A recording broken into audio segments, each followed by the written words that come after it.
All callers to the program indemnify straight talk from all claims. Offensive, defamatory, or unlawful content will not be tolerated. Be a part of the conversation by calling 745-2626. Now, here's Straight Talk with Austin and Ellio on Bobo 103.1. Hello, K-Man, and welcome to another episode of Straight Talk here on Bobo 103.1 FM. I'm your host, Austin Harris. And I'm Ellio Solomon, and yes, welcome to Straight Talk, home of those who love to think. How are you today, Mr. Harris? I'm well today, Mr. Solomon. I only had to go outdoors, I think, maybe once. That was for about an hour today, and boy, was I eager to get back inside. It was another hot and humid day today.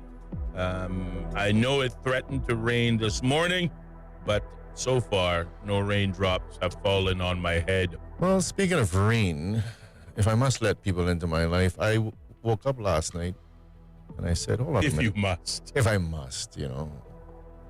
People might be thinking, too much information, Elio. But anyway, I'll keep it G-rated. But I woke up last night and said, hold on a minute. My phone's not charging. This is a problem. I'm going to get up tomorrow and then it's going to be dead. That's not good. So then I figured out that I had brought my charger into work yesterday, and I said, where did I leave it? Did I leave it in the couch? Oh, no. It wasn't in the couch. Oh, no. And I said, oh, you know what? I left that in the car. So I was on my way out to the car, and then I said... Oh, was this at Old Dark 30, by the way? Wasn't quite Old Dark. Well, actually, it might have been. Okay. I think it might have been around 2, now that you say it. Yes.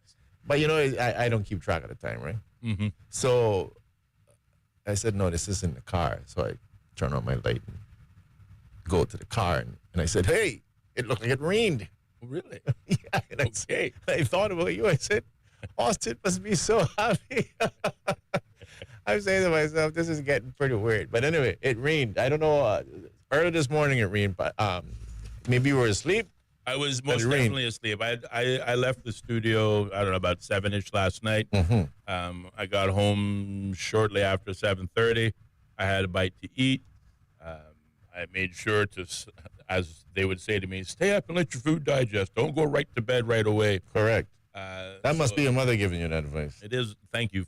Funny enough, yes. I hear my mother's voice ringing in my head more and more often these days when it comes down to those little useful reminders and tips. So, yes, I didn't go to bed right away, but I guess maybe about an hour later, I took a shot of NyQuil, cold and flu, which I picked up before going home. And it did the trick. I mean, I think within 15 minutes after taking the shot, my eyelids started to droop and get heavy. And I went to sleep. And let me tell you, it still, you know, like I said the other day, NyQuil is my go-to, you know, cold helper. Mm-hmm. And as we talked about, as you reminded how the ad used to go, that nighttime coughing, sneezing, sniffling, sneezing, coughing, aching, stuffy head fever, so that you can rest medicine. That's right. So I was trying to suggest, I think, that it wasn't a medicine. No, well, it was something else, but it certainly stayed true to its advertising because I think for the first time in days, I slept through the entire night. Like a baby. Like a baby. I still woke up at Dark 30, as is usual. Mm-hmm. I think I got up at 3:30, which is, again, a twist, because normally it's 3 o'clock, wake up and can't go back to sleep. But I got up about 3:30. I stuck around until about 3:45, and then I was up for the rest of the morning. Well, as long as it's not 3:33, which is apparently is the devil's hour. The devil's hour. Yeah, no, I try to avoid that. And if that's the case, then I absolutely say, no, I'm not really asleep. I'm dreaming I'm awake, and I go back to sleep for at least 2 more minutes. But, yeah, no, I was up and at 'em at 4 o'clock. But I didn't feel tired. I felt very well rested and arguably, you know, less congested. I thought the day was going to go, you know, glowingly. But so for the most part, it has been good. Don't get me wrong. It has been good. This is good to hear. But, you know, I'm still not out of the woods yet. And, you know, I'm getting tired of this illness now because somebody said to me, my goodness, seems like you've been sick for weeks. And I tell you, I said, you know, it feels like I've been sick for months. And I'm about had it, you know, up to here, as they say, with being sickly. So I'm looking forward to it to be gone. I think the next step would be antibiotics, but again, I'm trying to avoid having to go that full-blown route. You know what I mean? Well, again, not that I'm the doctor, but I think you have illness as in something obviously that's carrying you in a negative direction. And sometimes you can have an illness. It's really not technically an illness, it's the body trying to improve itself. I agree. So let's just say Rest. So let's just say, for example, you're a smoker. Well, if you're smoking and year after year, day after day, you're just smoking, well, your body's actually being suppressed and damaged. Mm-hmm. And the moment you were to stop smoking, you're going to get what we would call sick. But it's not a negative sick. It's a positive sick. It's because now the body's trying to clean up all this crap on your lungs. And you might be that way for months, but you're actually getting better. You're not getting worse. So that's silver lining in every cloud. Very important to bear in mind. Some sicknesses are carrying you to death. Right. Some are actually trying to bring you in the opposite direction. Outstanding. Well, see, that's why I like having you around, buddy. In my darkest of hours, you are there to say, but hang on. If you can look at it that way, half glass, half empty type of thing. Correct. Or you can look at it as half full. And, well, Ellio, my pal of mine, is a glass half full. That's why kind of guy. That's why I keep him around. Anything I get, honestly, I don't even worry about it. Like I said, unless I get hit by a truck, don't carry me to the doctors because there's nothing that I'm doing to make myself ill. So whatever's happening is just recovering from the bad crap that I did when I was a very bad fellow. Yes. And, well, not much chance of you getting hit by a truck. I don't see you walking the roads in the early mornings anymore. I used to go riding until June the 2nd, 2017, when someone intentionally knocked me off my bicycle and left me for dead. No kidding. I think I know who it is. Okay. God bless. Don't you worry. I'll find you. When you least expect it, oh, no. Ellio's going to jump out of the bushes. I leave all those nonsense people to God. I hear you. Your mother would be proud of you. Even a quarter in your hand is extremely heavy after a couple of years, my friend. Oh, you got that right, buddy. You got that right. Well, weather-wise, yes, there were some isolated showers expected this morning, so it would appear that Ellio's forecast, or what he saw with his own two eyes as he was searching for his phone charger, held true to the weather forecast. There were expected to be early morning showers, particularly over the sister islands, which was associated with the surface trough, but no showers to speak of expected tonight, though partly cloudy skies is in this evening's forecast. Temperature expected to reach a low of 82 degrees. Winds will be out of the east at 5 to 10 knots, and sea state will be slight with wave heights of 1 to 3 feet. For whatever reason, the current temperature model, let's see, I don't speak too fast. No, it's not. Oh, no, there it is. Oh, I stand corrected. It just popped up. The current temperature outside here on Godfrey Nixon Way stands at 89 degrees Fahrenheit, but it still feels like 103 degrees Fahrenheit. What's got you chuckling? What has me chuckling, as I'm saying?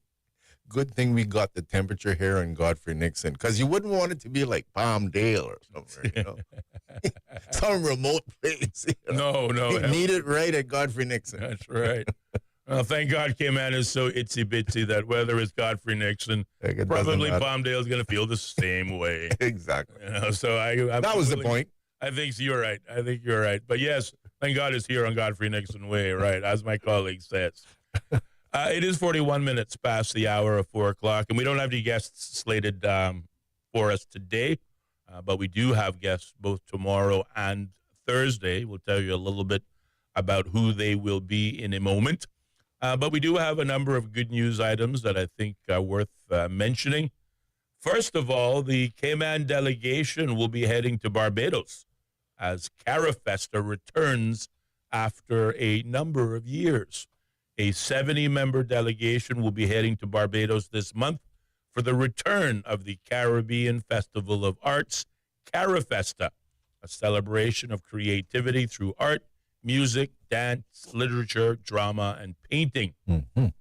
Despite the 6-year hiatus, the Cayman Islands has been participating in Carafesta since its inception.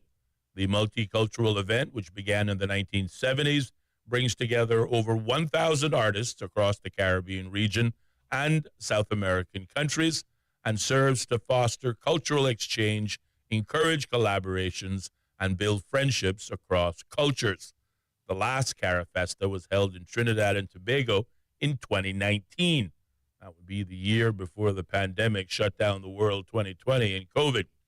The ministry said, this is the Ministry of Culture, said it is incredibly pleased to have a diverse and talented delegation representing the Cayman Islands at this year's Carafesta. Events like these not only allow us to showcase our unique cultural heritage, but also offers exposure and growth for our creatives and our artists. We trust this experience will have a lasting impact on each member of the delegation.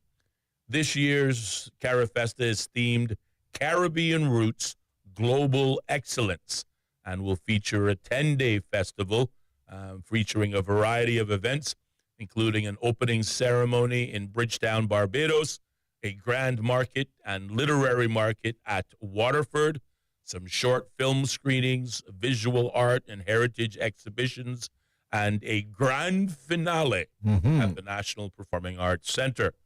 The Cayman delegation will be led, of course, by the Culture Minister, the Honorable Isaac Rankin, and Chief Officer Teresa Echeniki, who also, I'm glad to say, is also a member of the Cayman Islands Folk Singers, who will also be in attendance, as will Heat. Dance, UCCI Dance Company, Cayman Islands National Dance Company will be there, representing the literary arts. We have poetry from Maya Mutu. I hope I get the name right. I think it's Maya Mutu. It's a girl? Remember we had Miss Mutu on the program And a while back. it would most likely be Mia. Is it Mia? Yeah. Okay, Maya. We'll see. M-I-A? That's M-A-I-A. M-A-I-A. M-A-I-A. I think it's Maya. Okay. And if I remember correctly, I think it is Maya because I misspelt it on the promotion. Yeah, I because thought it was M-Y-A. they're substituting the Y for an I. Yeah, then that would be Maya. Yeah, that's Henry Mutu and family. You know, they're trying to keep the rest of the world on their toes when they name their daughter and they spelled her name out in a unique fashion. But yes, Maya Mutu will be doing poetry. On the visual side, we have Jazz Pitcairn. And on the symposia side, that is film, art, and fashion, there will be, well, they didn't say who's going for that. I suppose that's Jazz Pitcairn on visual arts. Well, apparently, Austin, if you give your kids unique names, it creates talking points and they get talked about for at least about 2 minutes in public radio. So it seems like it's working. I'll tell you what, that Henry Mutu is brilliant, you know, not just in the theater, but a real marketing guy. He's a real marketing guy. Genius, I might even add. And hell, his crystal ball is phenomenal. He foresaw it. He saw the whole thing. He saw the whole thing. When little Maya was born, he goes, you know what? She's going to be talked about on the radio. At least an additional 2 minutes because of his name. At least 2 minutes. But then they're going to invite her on, and then they're going to talk with her for the better part of an hour, maybe an hour and a half. Correct. Yeah, she was here with, I want to say it's Danielle. Yeah, Danielle. Danielle. From the National Cultural. Oh, no, the Cayman Islands Museum. Danielle Coleman. Coleman. Yes. So, yeah, wonderful guests they were. Great conversation. That was part of, I want to say it was Cayman Art Week or something like that. Mm-hmm. But we're hoping to definitely have them back in 2026, if not before. Always looking for an excuse to host those lovely ladies and, of course, both the visual and performing arts here in the Cayman Islands. I think as people say, you guys have had these girls on once every month. Once every month. It's by design, I tell you. It certainly is. And they do light up the room. I got to be honest with you. The topic is just super intriguing. It really is. Has nothing to do with the ladies themselves. Not at all. The fact that they look great and smell wonderful has nothing to do with it whatsoever. How do we even get onto the scratch and sniff now? I don't know. I figured it was I never knew my just father. the rabbit hole Ellio would like to traverse. Oh, yeah, blame it on me. Yeah, blame it on you. Yeah, I hear you. Blame it on me, buddy. That's my job, man. That's my job. You talk reed and I talk gutters. That's right. Well, you know, I've been talking to you about, I don't know if you've taken a drive on Walker's Road since the last time we had this conversation. Well, if you must. I took a drive on Walker's Road today. Wonderful. Well, then you will have noticed what John Gray High School students will notice when they return to class on the 27th of August. And what could that be? And they will step into what is being described in today's newspaper as a new era of Athletics and Wellness. Students will be greeted by a state-of-the-art sports facility known as Project C, which is the latest phase to be completed in the school's multi-million-dollar, multi-year expansion project that has been in development for over 15 years. The newly completed facility, located at the former Cayman Islands Further Education Center campus on Walker's Road, represents a significant upgrade to the school's athletic infrastructure. The project, valued at just over $5 million, $5.53 million to be precise, was awarded to local construction firm McAlpine Limited in September 2024. I may stick a pin for a minute. It does seem McAlpine is the preferred, lead constructor on almost every major government project. Not saying obviously they do a good job. Otherwise they wouldn't keep winning these bids. But, the name McAlpine has become synonymous with major capital development in the Cayman Islands. But so too has, the likes of Arch and Godfrey and a few other notable ones. I'm still waiting for... Yeah, I think Arch Godfrey got the airport, right? I think so. I think you're absolutely right. Still waiting for Ellio Solomon and friends. No, I don't think so. But I did chuckle, Austin, as I'm praying for you, buddy. As you talked about the Walker's Road, right? Because I said anyone who's a keen listener might have noticed that Austin keeps referring to Walker's Road, particularly the high school, and then you also confused Bobby Thompson the other day with Denham Thompson. Yeah, well, I think it's fair to infer. I think it's fair to infer that our friend Mr. Harris is traversing this road quite frequently. Quite frequently. Well, it's all Georgetown, eh? Might be because he lives around that area, or it could be something a bit more nefarious. Very possible. Well, my mother lives in the area. There you go. So we're on to it. Visit my mummy often, as they say. I knew there was a lovely lady involved somewhere. There was a lovely lady involved somewhere.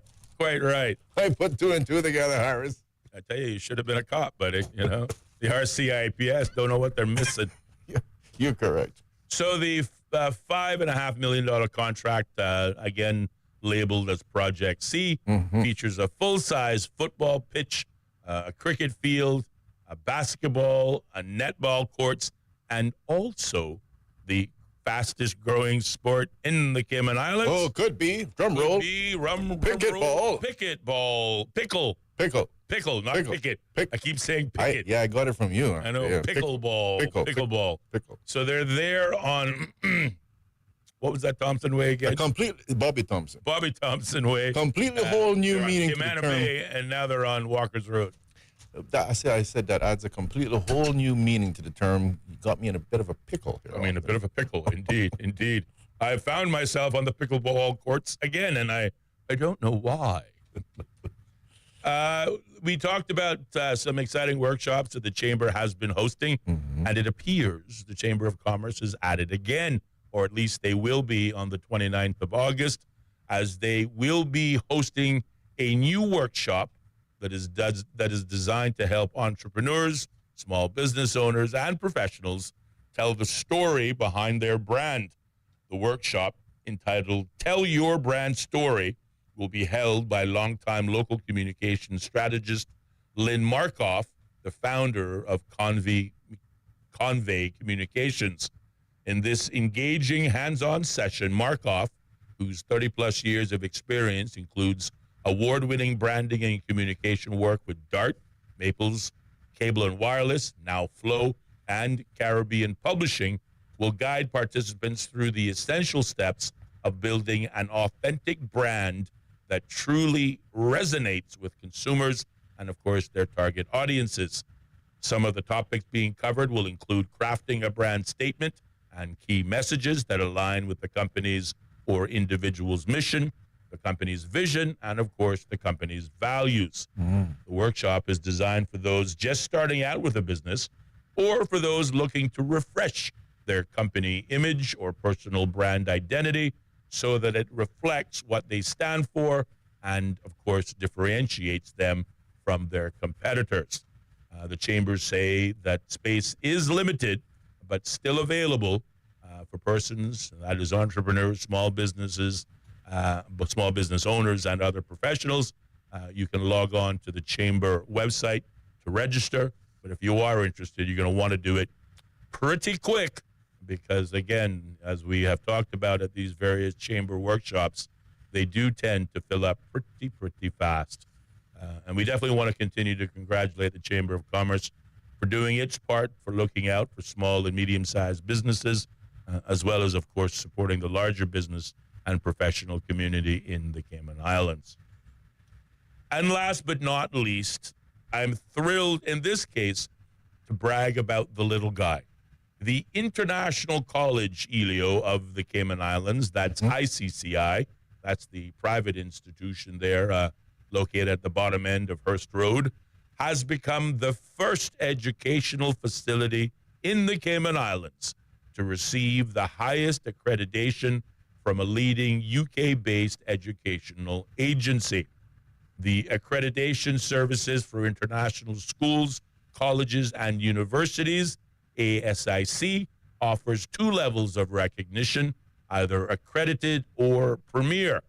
And according to a press release from ICCI, both indicate quality assurance in areas like governance, academic delivery, and student welfare. However, the premier accreditation is awarded to institutions that go above and beyond, demonstrating excellent practice and a higher level of performance.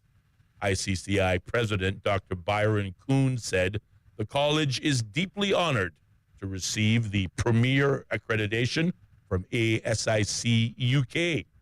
He described it as a recognition that underscores ICCI's dedication to exceptional quality across governance, academic delivery, and student welfare. Now, this news comes as the college begins to launch 3 new undergraduate degree programs, which it says are designed to meet the evolving demands of today's global workforce. The 3 new undergraduate degree programs are,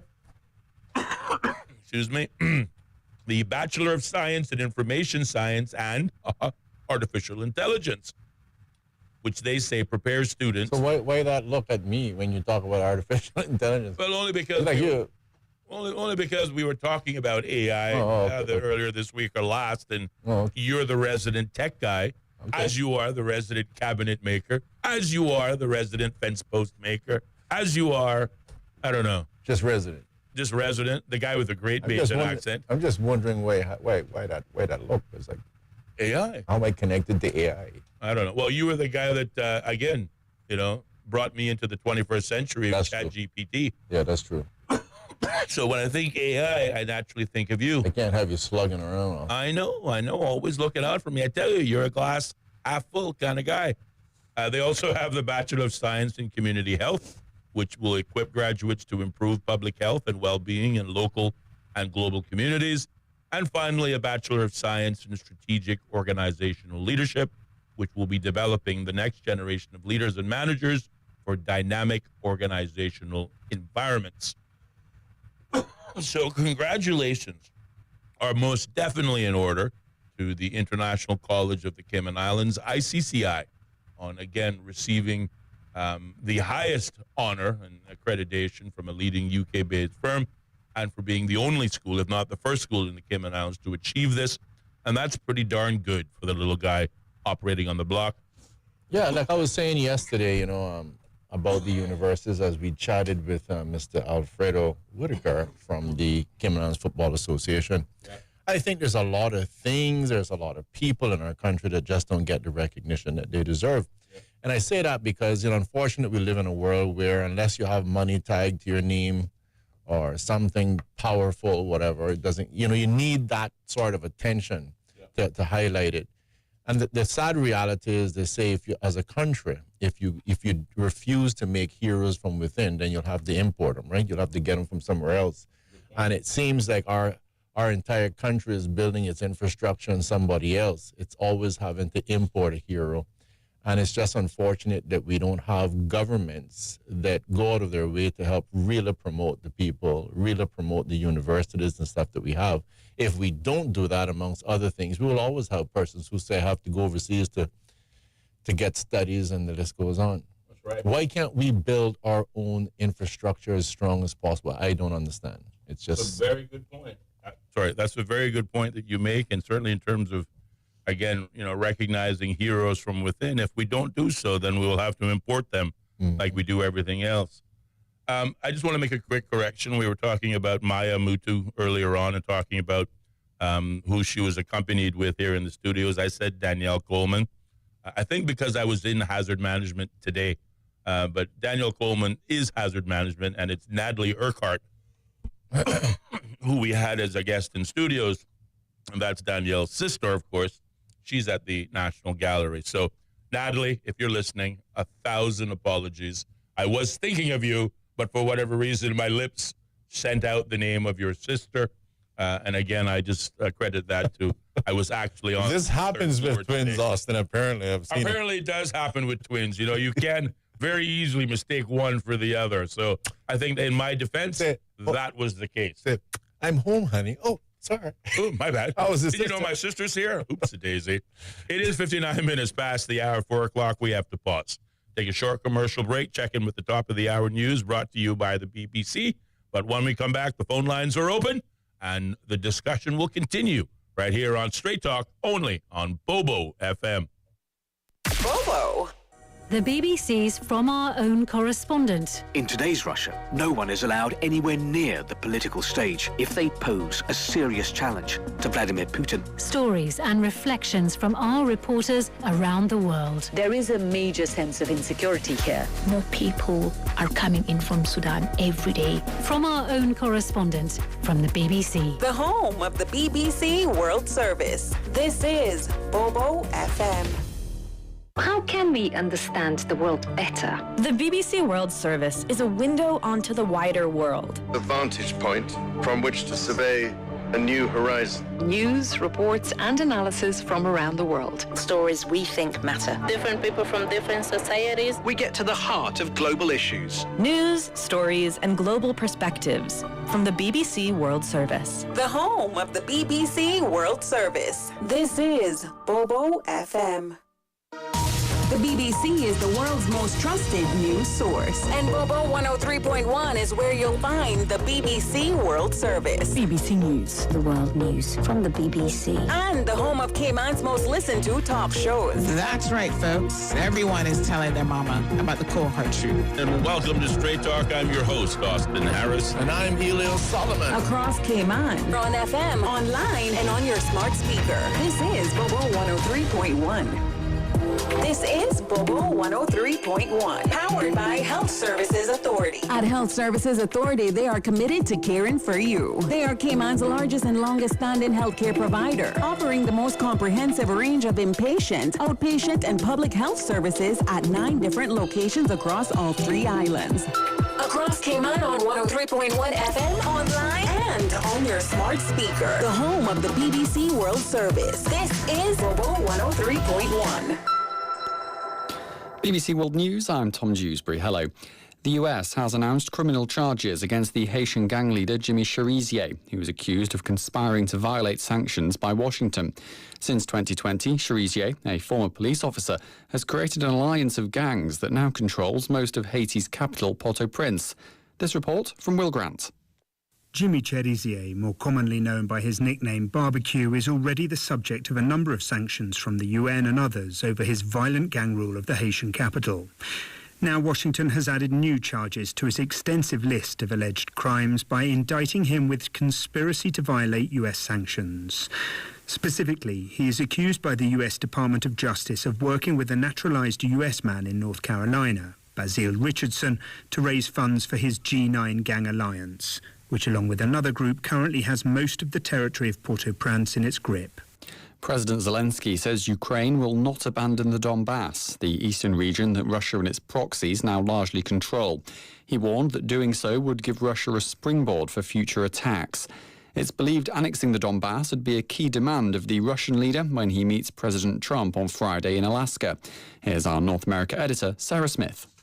Mr. Trump's already shown how deeply frustrated he is by Mr. Zelensky saying that it is against his country's constitution to agree to give away land. Donald Trump clearly thinks Ukraine will have to cede some territory because he's talked about land swaps being part of any eventual deal.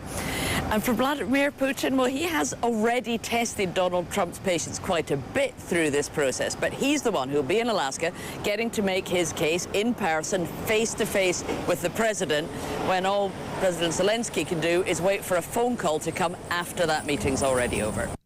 South Korea's former First Lady Kim Gun-hee has been arrested after a court issued a warrant to detain her on charges of stock manipulation, election meddling and bribery, which she denies.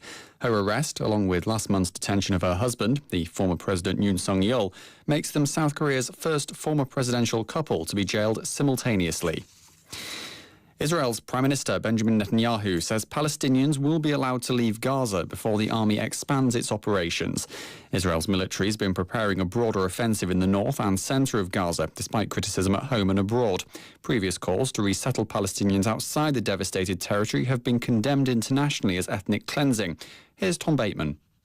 When Palestinians hear about having to leave, the idea of leaving or having to leave, they get very, very concerned that this is about the political project to expel Palestinians from their land. Remember that the Israeli government contains expulsionist ministers who want to clear Gaza and depopulate it of its Palestinian population and build Israeli settlements. World News from the BBC. National Guard's troops are starting to arrive in Washington, D.C., a day after President Trump said he'd deploy them and take control of the U.S. Capitol's police force. Mr. Trump says he wants to tackle out-of-control violent crime, which figures have shown as a 30-year low. The Democratic mayor of Washington, D.C. has described the action as unsettling.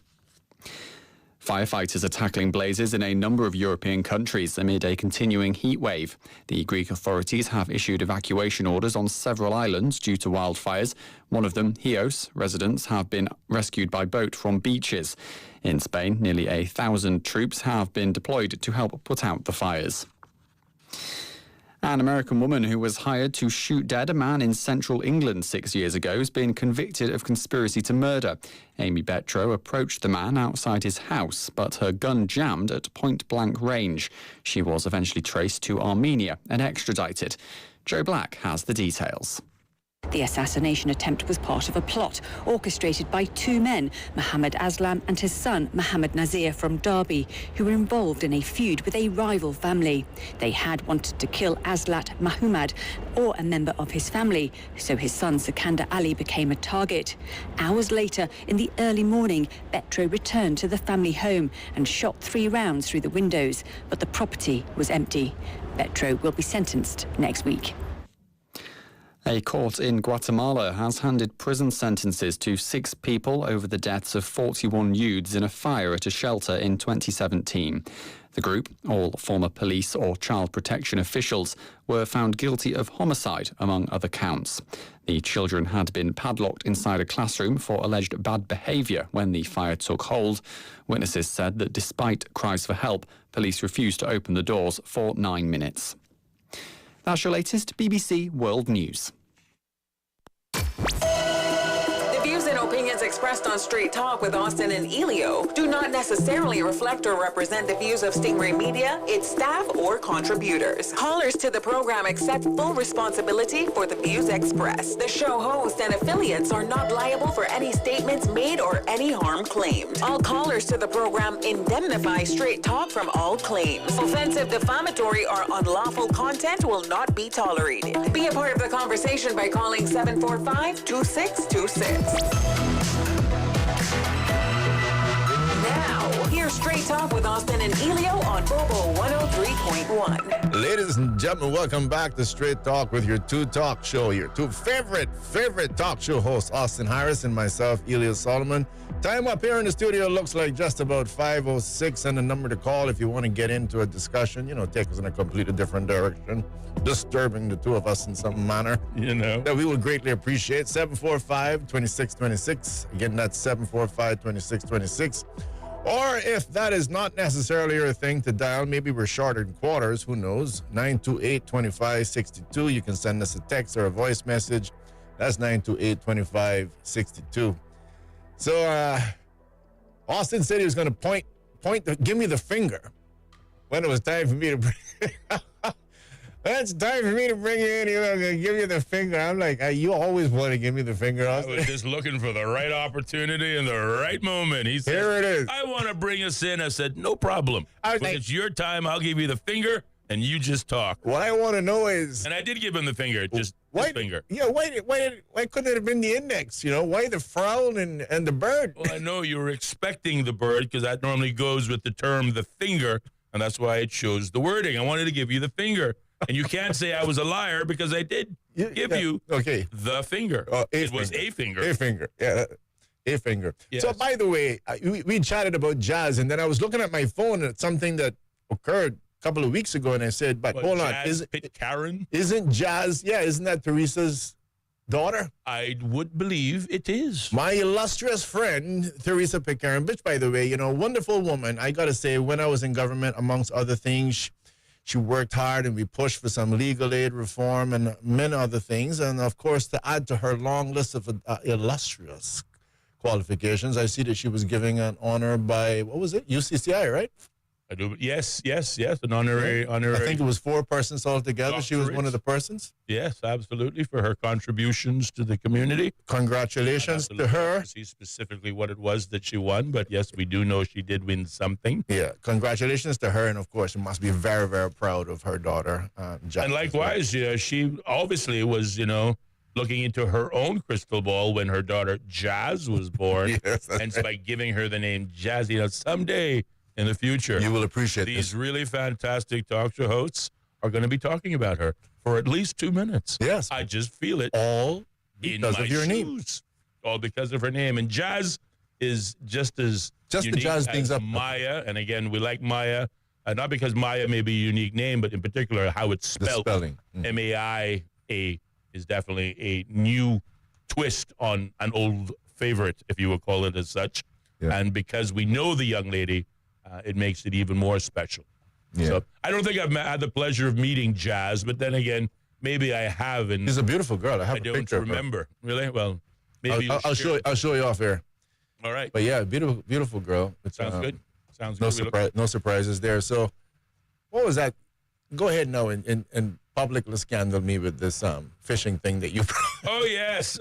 So publicly scandal you. Yeah. Yes, I thought this. Sometimes these things really are bang on accurate. I really do think so. So I'm browsing through Instagram, as you do sometimes, and there was a post, one of these funny, sites or whatnot. It said, "What is your fisherman name?" And it gives a bunch of names for the birth month that you're born in, and then a bunch more names for your birthday. Mm-hmm. So Ellio was born on the 12th of May. I won't tell you what year. But for May, his first name would be Stinky, and for his last name, the 12th of May, it would be Jigga. So Stinky Jigga. And if that wasn't what you said off here. That wasn't what you said off here, Austin. His choice words that he likes to use sometimes to frighten the audience. I just found that just so perfectly timed. I had to share it. So Stinky Jigga would be your fisherman name. And my buddy, anytime hereforth going forward, should you and I ever go fishing together, no longer will you be called Ellio Solomon. You will be Stinky Jigga for the entire duration of that fishing trip. All I can say is, thank God I don't go fishing. Well, you just might. And you might just so you can return the favor. So I'm August the 16th, and my first name would be Gaffy. Gaffy. Not Daffy, but Gaffy. And my last name would be Gaffy Baitcaster. So kind of like from Boston, take the dog for a walk in the park. Yeah. I'm a baitcaster. Yeah. Gaffy Baitcaster. Yeah. Not quite as unique as, Stinky Jigga, but I'm just saying. How do you really top Stinky Jigga? You just can't, baby. It's kind of hard. You can't make this stuff up. But and that is his official name. Apparently, I did hear that the stinker the bait, the more fish you catch. Right? That is very true. Okay. That is very, very That's all true. I'm saying. That's all I'm saying. It is the truth. I mean, yeah, you're right. See? You know more about fishing than you really are willing to let on. You know I'd turn it around and make a winner out of it, Austin. I know you would. 12 minutes past the hour of 5 o'clock is the time in studios, as we talked about earlier on. We don't have any guests lined up for you today, but we do have some fantastic guests lined up for you as the week progresses. First of all, again, for those of you who may have tuned in yesterday, you certainly will know we had a brilliant conversation with the president of the Cayman Islands Football Association.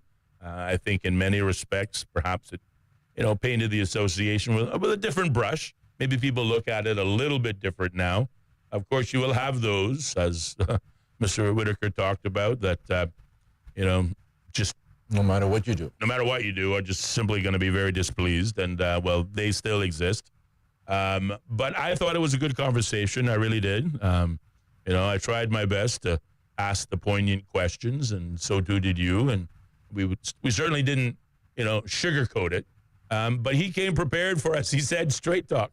And that's what I like about him. He didn't shy away from the difficult questions. But if I can use him as an example for the government, we've been inviting the government to come on this program, and we say it unashamedly that it will not be an easy road. It will not be come in and let us massage and wash your feet like, Mary Magdalene did in the Bible. We are going to put our feet to the fire, but we're going to do it in a respectful manner, and we will respect your answers and your responses, just like we did with Mr. Whitaker.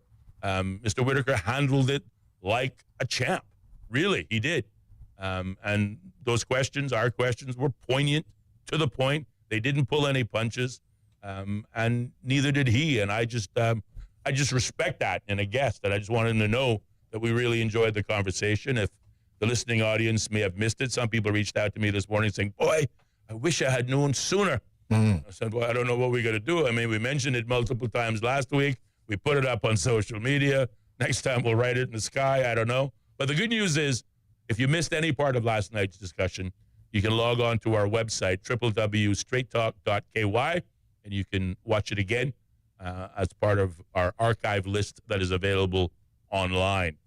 I just want to pick up on the point of, inviting the government on the program and straight talk. Honestly, I really don't know. It's very difficult to understand at times why you have governments like that. Why do you have to shy away? Let's just say you got Minister Miles here in the program. Here's a challenge, right? What I don't understand, you'll get the minister on Radio Cayman. Is it really difficult? Well, whether it's CMR, whether it's Radio Cayman, I don't think anything appeared in the compass. Nothing. Am I the only human being on the planet that's wondering how the good minister came up with 22 years? And no one's even saying it's wrong. No one's even saying it's wrong. I mean, I don't necessarily think it's... Well, no one is saying it's wrong up front, but they are chattering about it behind his back. But this is it. It makes you kind of wonder. So these are the people you want to talk to. You like people who lie to you, to your face. But they're talking about you behind your back versus people like us. And so, for me... You can guarantee whatever they're talking behind your back, they'll tell you to your face. To you, the listening audience, you're tuned in right now. You just really be honest with me. Am I some bad guy for saying I'd like to ask the minister exactly how he arrived at 22 years? Or that I'm wrong for wanting to understand on your behalf? Or maybe it's just me, because I'd like to believe I'm a citizen too. I pay my taxes. Sure. Is it wrong to ask how you came up with 2 years and that the person gets sent home, and just asking how do you see that benefiting the persons you're doing it to?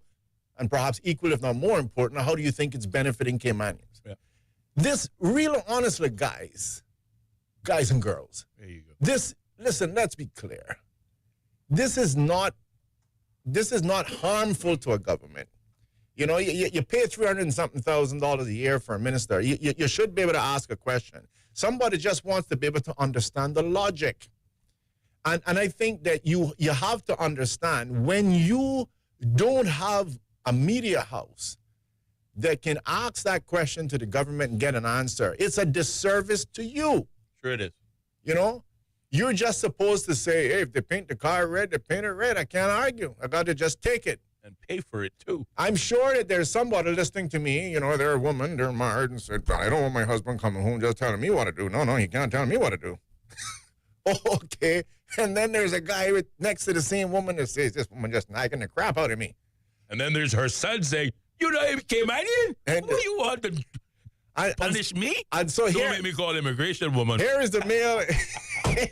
Here is the male and female. Don't like me. And don't talk crap to me. Don't try to tell me what. Going to jail in droves. But yet, it seems to be too much to be able to say, hey, we're paying you $300,000 a year. I just wondered if I could ask you how you arrived at 22 years. Yeah. You know? And so if there's anyone out there who completely thinks, Ellio, you're going beyond the line now, Ellio. You're stepping out of the bounds by wanting to ask that question. I'd like if you could give me a call. I'd really appreciate it, 745-2626. Or send us a humble text to 928-2562, because I don't really feel that I'm going out of the line. No. I believe that, well, I know that when I was a member of the government, if you had come to me and said, Ellio, how did you arrive at the pension amendment of $35,000? This is what I want to know. Inquiring minds want to know. I would be honored to answer that question.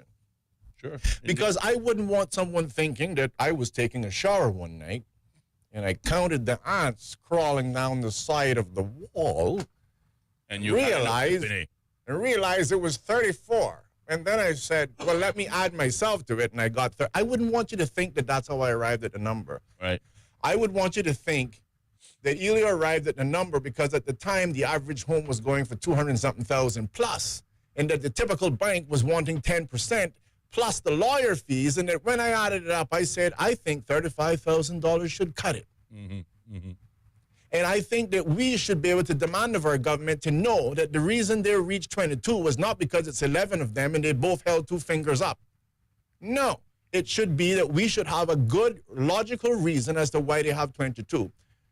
So I just want to let you know that you're paying $300,000 for people who are, as far as I'm concerned, flagrant in their disrespect for you because they refuse to answer those questions, and you have media houses that they don't see the need to answer those questions. Is that the going rate for ministers these days, $300K a year? Well, seems a little high. Well, it's a matter of when you add all the crap up. Okay. You got to add up. This is the thing, right? I keep telling people, like a guy comes to me, I'm leaving my job. What do you think about this? You know, I'm only making X amount, and I can get $1 more over here. Right. I'm like, guys, you need to add in the cost. Mm-hmm. You see? Like, for example, here you get free coffee. And you get free meals. And I say that because you need to add up the cost. There's constituency allowance. There's a myriad of different things. Add up the cost for inquiring minds who want to know.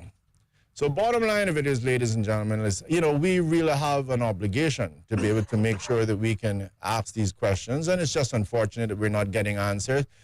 But if the goodly minister and ministers think that at the end of the day, having a logical discussion and one that's factual and makes absolute sense, if they think that somehow they can prevail and persist despite the fact that they wish to ignore that for 4 years, then sorry for them. All right? Mr. Harris, looked like you did a search and discovered something. Well, I did, actually. I did do a search, and it did tell me that... That Ellio's right. Yes. Yes. Okay. Don't be shy in saying it. Would you let me? I mean, you didn't hesitate to call me stinking jigger. I'm going to do it again. Thank you for reminding me. Go ahead, Jigger. So the average salary within the Cayman Islands Civil Service for what is defined as key management personnel, and the government loves their acronyms, so KMPs, which includes government ministers. KMP doesn't mean keep me posted? No. I've been using the wrong acronym. In 2022 is $136,000 a year, $136,252 to be precise. But then in an article in your least favorite news publication, Cayman News Service, in November 23, it said ministers paid an average of over $305,000 per year, which I'm clicking now to understand the context of it. The breakdown. Yeah. It says... Members in cabinet earned $3.3 million, or about $305,000 each on average in 2022. The Office of the Auditor General has revealed in a new public interest report. Government ministers were not the only senior public employees to take home salaries and benefits that the average resident can only dream of. Other members of Parliament also earned an average of $285,000 per year, while members of the judiciary collected $3.3 million which is an average pay plus perks of around $302,000 each. Again, this would have to be in 2022, and I left office in 2021. It's like, I didn't get that. I missed that. What happened? But anyway, such is life. Such is life. But yeah, 305,000 is the estimate from the outgoing and former Auditor General, Ms. Sue Winspear. I'm looking for the report name, if I can find it. Blah blah blah blah. Yeah, man. When you tally it all up, come, Mr. Tallyman, tally me banana. Listen, when you tally it all up, comes up to $300-something thousand. And I want you, the listening audience, to know, you are paying them each one $300-something thousand a year, and you do not deserve. You definitely don't have the right. You do not deserve to even ask them. Don't dare question them as to how they chose 22 years. That's really what they're telling you, Now, you can put it nice in a nice way you want to put it.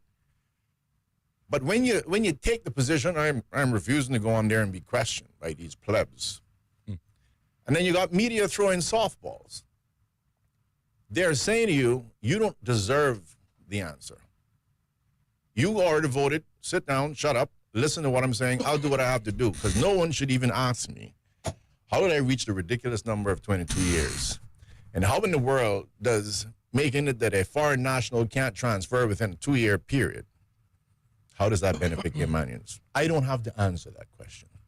I found the answer to one of my questions. Okay, the great. report was entitled Remuneration of Cabinet, Judiciary, MPs, and KMPs, or Key Management Personnel, within the civil service, published November 2023. Certainly one would work on that title there, because it's just not catchy enough. But hey, it does say that is the title of the report.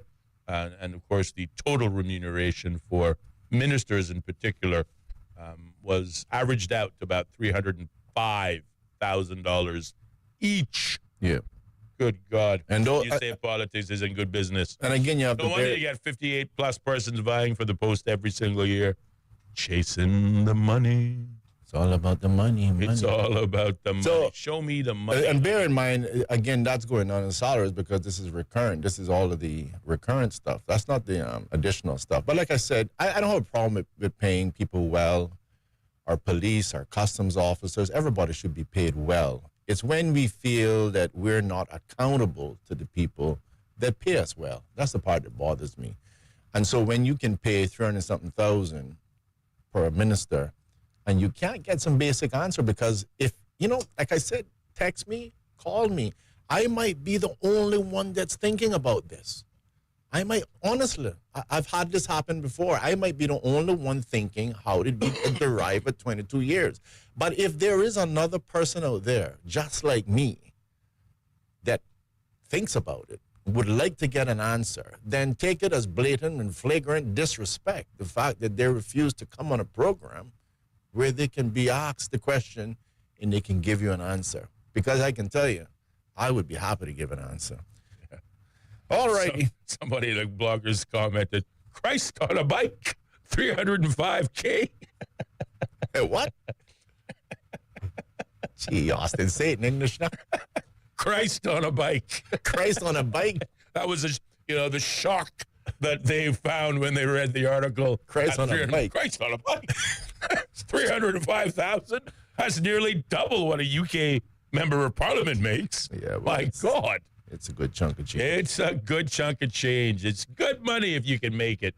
But there you go. So, but this whole conversation started by simply serving as a reminder that you can have straight talk. As we say, you can disagree without being disagreeable. And certainly not every aspect of yesterday's conversation with CIFA President Alfredo Whitaker was, sort of a kumbaya moment. Though, again, I respect the man for answering poignant, point-blank questions without flinching and being honest, I believe, in his remarks. And I thank him for it. And I say to you, that is exactly how you can expect us to treat our MPs and our ministers of cabinet. And, hey, you're earning $305K a year. You can sit down and, perhaps, have something other than a massage when you appear before the court of public opinion. And again, some of these policies do leave you scratching your head. And to my colleague's point, we have a right to ask, how did you get here? What was the thought process? Was there a thought process? Tell us. We'd like to know. I think, and just like I said, it's a legitimate question. Sure I'm not being difficult. I just really want to know how you decided that it would be 22 years before someone would become a Caymanian. There's probably a really good reason. Probably. Maybe. Possibly. And I just want to know what it is. Yeah. Because I can't wrap my head around it. Well, as you say, Ellio, the government's not expected to do anything, let alone start any work until 2026. The world doesn't start. The world doesn't start until 2026. So maybe we should wait until 2026. Wait until 2026 for the world to start spinning, and then we're going to have a windfall of visits from various government ministers. Maybe. Well, you'll see. Either way, like I said, my colleague and I, we have no problem sitting here, reading the articles, discussing them intellectually, turning them over, leaving no stone unturned, and even interviewing empty chairs. We're just trying to give them an opportunity because I've never seen an empty chair that answers a question quite competently. Indeed. 28 minutes past the hour of 5 o'clock is the time in studios, and we do need a pause, take a short commercial break. But the phone lines remain open at 745-2626 here in studios. If you want to be a part of the conversation, we'd love to hear from you. But otherwise, keep it locked. There'll be more Straight Talk still to come on Bobo 103.1 FM. More Straight Talk with Austin and Ellio coming up. Be a part of the conversation by calling 745-2626. Bobo 103.1. The Office Hero. To claim this title, you have to make an exceedingly wise decision. Do something that benefits staff, impresses clients, all while keeping expenses low. Are you ready to be the Office Hero? Here's what to do. Call Hughes Cleaning Service. Hughes Cleaning Service will make your office shine and you a hero. Dusting, vacuuming, windows, sanitizing, and more. Hughes expert cleaners will make your office a healthy, immaculate, impressive workspace. Call 949-0734. Visit hughes-janitorial.com. Hughes, you get more than clean. At Priced Right, spending less on everyday products is easy. Spend less on office supplies, tools, and automotive products. Spend less on groceries, fresh produce, and meat. Spend less on electronics, TVs, and speakers. Spend less on home furnishings, beauty products, and apparel. At Priced Right, we believe you can live better for less. To start saving, visit us at the Airport Center in Georgetown or at Republic's Plaza in West Bay. For more info, visit pricedright.ky. Live better for less at Priced Right. We all work hard to one day buy the house of our dreams. Why wouldn't you protect it? With Saxon, you now have the option to get a home insurance quote online. Avoid the waiting in lines and the traffic. Simply log on to saxon.ky and click to get a quote to get started. At Saxon, we pride ourselves on providing our customers with excellent customer service and convenience. So what are you waiting for? Visit saxon.ky today from the comfort of your home or office to get your quote and protect the things you love. Saxon. Smart Insurance. K-Man, Units is here, the island's newest move-in and storage solution. Our robot delivery system allows you to put your unit almost anywhere while providing level loading, uploading, and minimizing shifting. What's even better, no time constraints. Pack at your own pace for moving or store as long as you need. Short-term or long-term, at the home or on the job site. Units, fast, safe, and secure. Check us out at units.ky and be sure to follow us on Facebook and Instagram. When you're on the go, the experienced team at Foster's Pharmacy are here to help. Drop off your prescription while you shop or WhatsApp us and we'll prepare it, ready for your arrival. Whether you need prescription or over-the-counter medications, blood glucose testing, or advice on vitamins and supplements, we're here early in the morning to late at night. Both of our locations at our Camana Bay and airport stores are open 7 a.m. to 9 p.m., Monday to Saturday. For more info, visit fosters.ky/pharmacy. Foster's Pharmacy. Better health because we care. We need to talk. Okay.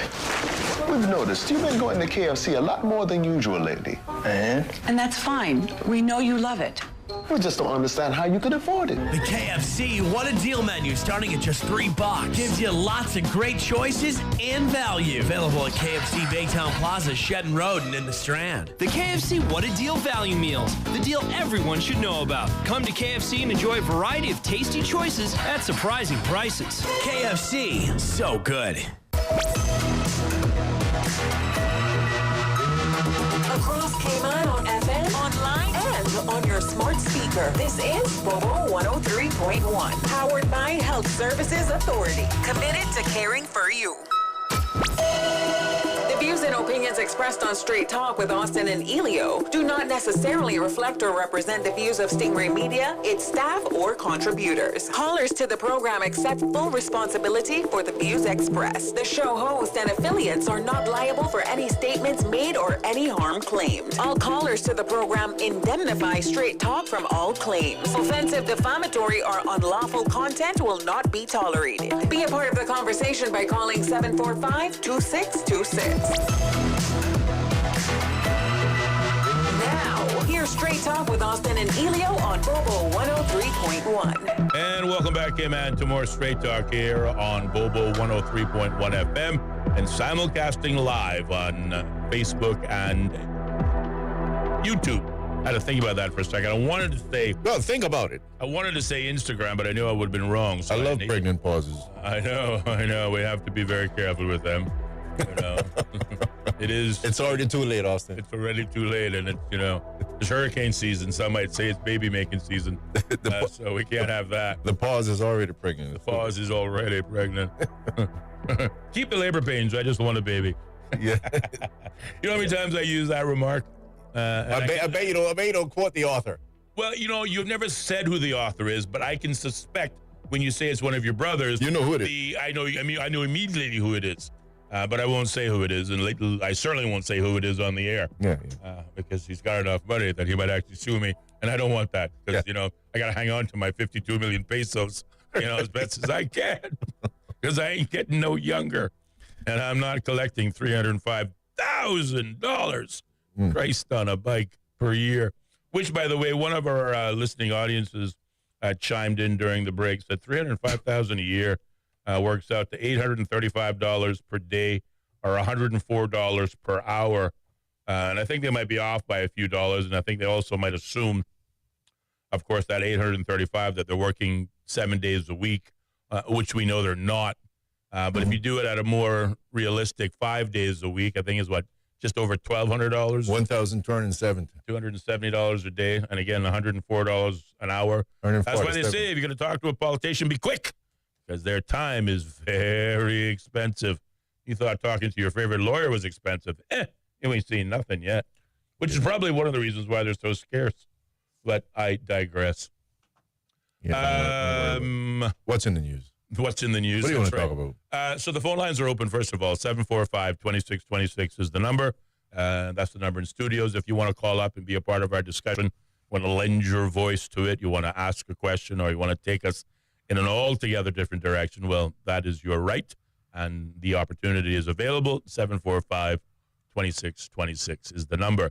If you want to do so from the safety and the protection of your phone, you can send us a WhatsApp message to our WhatsApp number, 928-2562, and you can either send us a traditional WhatsApp text, or you can get creative and send us a WhatsApp audio note. We'd love to hear from you either way. We've been talking a little bit over the last few weeks following this acquisition of shares of the Cayman National Corporation. But following an extraordinary general meeting on Friday, Cayman National shareholders with Republic Financial Holdings Limited owning most of the shares have voted to delist the company from the Cayman Islands Stock Exchange. Republic Financial Holdings bid to acquire all of Cayman National shares with an offer in May and managed to acquire most but not all of the shares. The delisting is part of the conditions to complete their offer. Before the May offer, the regional financial institution already owned 3/4 of what was once a wholly owned, Caymanian-owned financial institution. Last month, that institution became more and more owned by the Republic of Trinidad to the tune of about 87, just over 87%. A recent independent fairness assessment by KPMG indicated that the offer of $7.75 per share was inadequate, but despite that inadequacy, more than half of the remaining independent shareholders have decided to sell their stock anyway. So again, I guess perhaps not wanting to ride the curve and think that the offer is going to get any better, and saying, well, I might as well sell now because I might not. Yeah, take what you can get. Take the money while the money's getting good. But again, I look at this from another standpoint. Republic Financial Holdings seems hell-bent on owning the whole thing. And, one has to think that at some point in time, they're just going to offer $10 per share to the remaining stockholders just to have it all. And by all means, at that point in time, any shareholder would be hard-pressed not to leave, because you buy your shares, you buy your stock for the goal, some future goal of making money on them. And in this case, you don't know how long the shareholders have been sitting on that investment. But it still is a sad day when you see an institution that was one as synonymous with Caymanians as it was the Cayman Islands in its very name, sort of go the way of the dodo, is now extinct, and Caymanians are, and its Caymanian relationship exists only in its name. And it kind of takes me back to, what was that other one? First Cayman Bank, which also, again, was a small local, bank. I remember it there when I was, young. I think it was the first bank that offered drive-through services. You remember? There's a restaurant. Their drive-through. Who wants to stand in line on a Friday? You can drive up to the window, The little capsule. Yeah. The little capsule with your money. Before the introduction of the ATM, they offered the real, automatic money transfer by saying, "Hi, what do you want? Would you like fries with that?" You don't have to come inside. But I think like we had a bit of a good discussion in relation to this. I think it is a sad situation in Cayman, period. I think that, as I mentioned earlier on, in relation to a lot of infrastructure in this country is going. And I don't know if people really continue to focus on it. The fact that you're riding. Let me rewind the tape. I remember before Google came along, there was the what was it? Hotmail. You had Hotmail, Yahoo. Yes. Yahoo. Yahoo. And there was a lot of discussions. And the bottom line is that as a country, we don't see a need. This goes to where our earlier conversation was. Whether it's our universities, whether it is our individuals, our people, I don't see the level of putting the effort to really make ourselves stronger, our infrastructure and our people. We're not really creating heroes. I mean, thank goodness we are giving a little bit of recognition to some of those persons, but I think even that, they've changed the name on that too, right? That's no longer Heroes Day either, right? Yeah, you read it. Yeah, I did. They changed the name. They did. Yeah, so even and quite accurate, because we're really not making that sort of investment into the infrastructure, whether it be the soft infrastructure in terms of human resources, or whether it is going to be our companies, our national recognition awards. And it is totally accurate, because we're really not making heroes. Yeah. And I want people to understand, you're going to ride a bicycle. You're going to drive a car. You're going to use a pencil. Whatever the infrastructure is, the only question is it going to be yours or is it going to be somebody else's? Okay? And we are just making ourselves as a country totally dependent on the infrastructure of somebody else.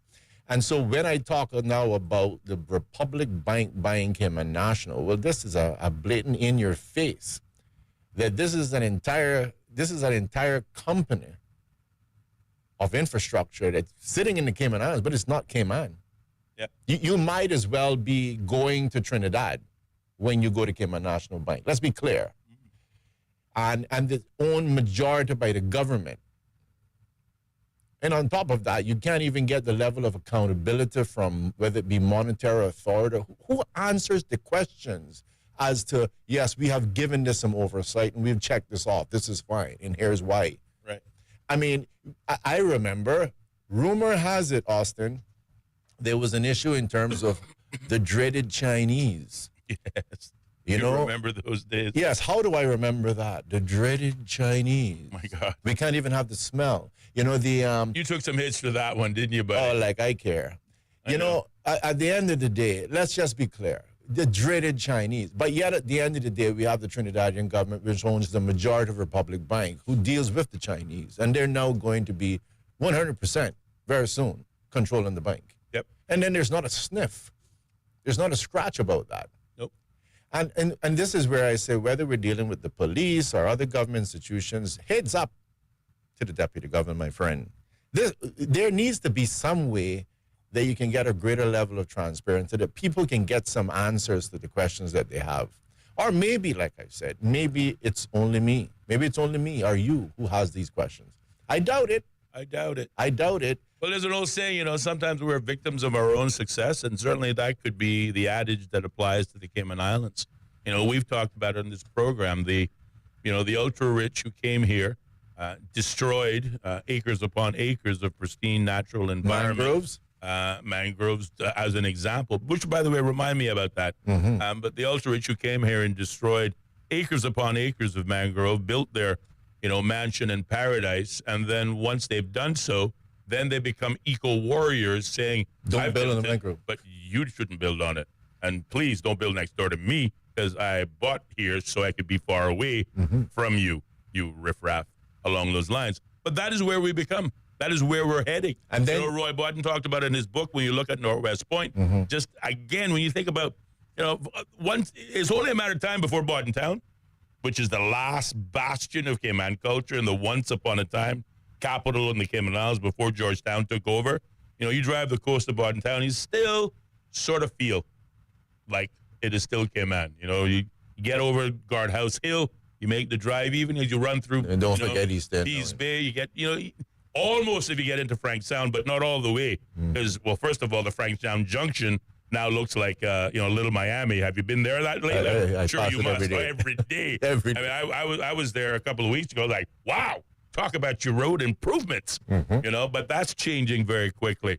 The houses along the coastline, you can't see the coastline anymore. They're humongous.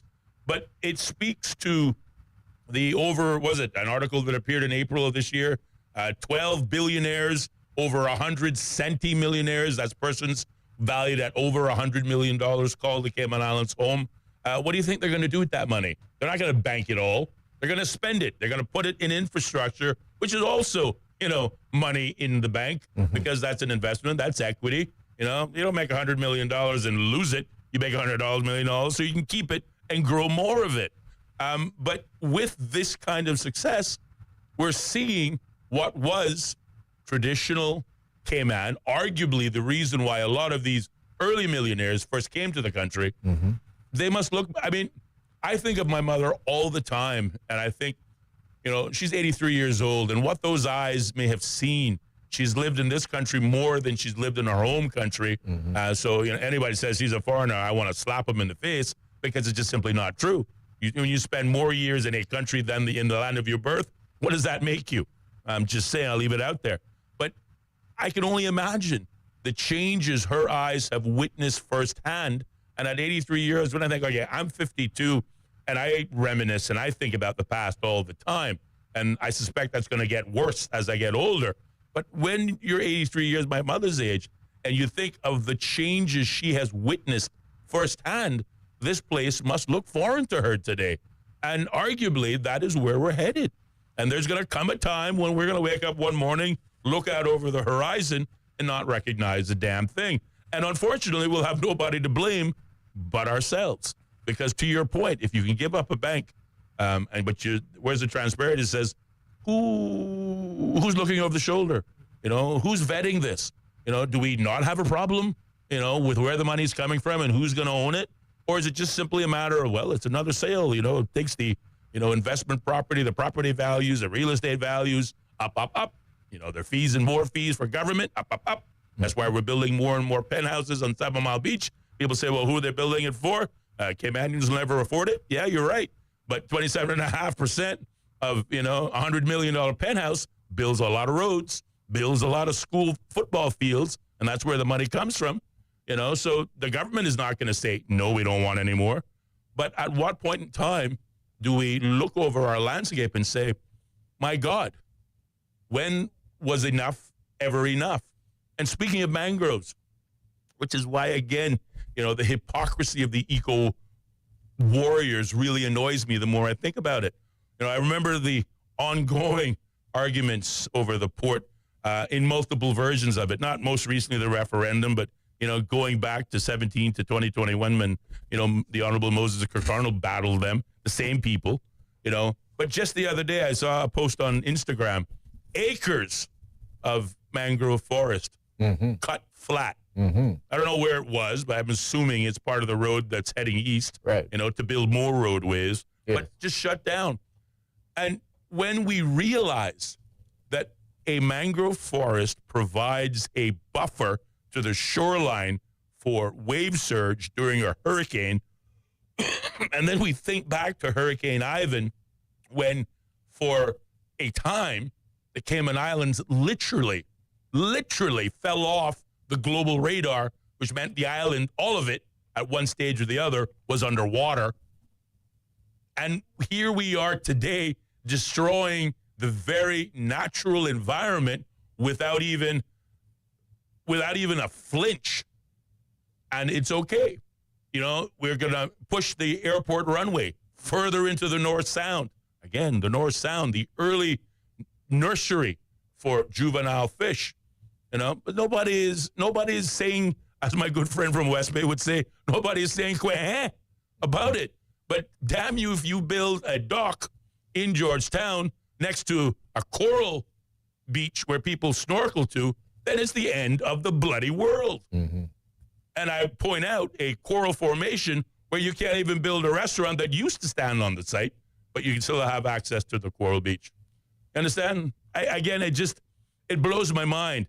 But yet, at the same token, we are growing by such numbers that we need cargo infrastructure just to bring in the products that we're either using to build or the products that we're using to feed ourselves and are going to depend on in the future.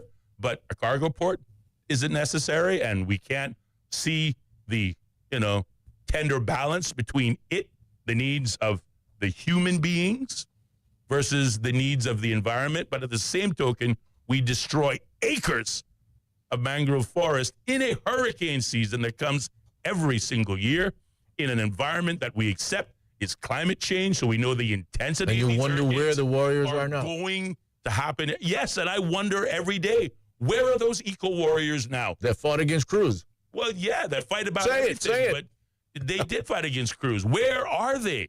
They are quiet. And some of those eco-warriors are behind the planning stages, the ones pushing the pencils in terms of the airport redevelopment project. They really are. So the hypocrisy of these individuals continues to baffle the mind. But then, let's not go there. I was going to go there. We talked about it during the break, and I said, I'm not going to go there. Should I go there? Maybe I should. But I'm not going to go there. Okay. As I said to myself, don't do it. People offend so easily these days. Maybe you shouldn't say it. So I won't. But again, we look at our landscape, and I guess the point I'm trying to make is that in a country where we like to blame the foreigner, let's call it what it is. It's always the foreigner's fault.